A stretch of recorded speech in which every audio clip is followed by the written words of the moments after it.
இன்றைக்கி நம்ம 3 இட்லி வச்சு இட்லி உப்புமா செய்கிறது எப்படின்னு பார்க்கலாம். இதுக்கு ஃபஸ்ட்டு கடாயில் 2 டேபிள் ஸ்பூன் ஆயில் ஆட் பண்ணுறேன். ஆயில் நல்லா ஹீட் ஆன பிறகு 1/2 டீஸ்பூன் கடுகு ஆட் பண்ணுறேன். கடுகு நல்லா நம்மளுக்கு பொரிஞ்சு வரணும். பொரிஞ்சு வந்த பிறகு 2 காய்ந்த மிளகாயை இந்த மாதிரி கிள்ளி ஆட் பண்ணுறேன்.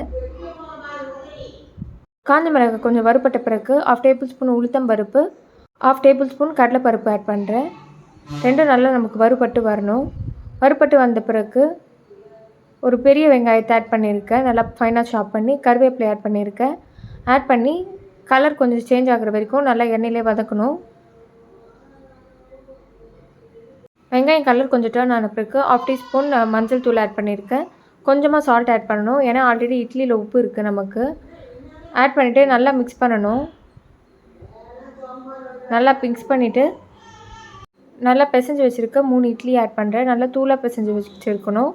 இப்போது அந்த மசாலா இன்க்ரீடியன்ஸ்லாம் மொத்தம் இட்லி மேலே கோட் ஆகிற மாதிரி நல்லா மிக்ஸ் பண்ணி சர்வ் பண்ணால் ரொம்பவே டேஸ்டியான idli upma ready. Simple and ஈஸியாக செஞ்சு முடிச்சிடலாம்.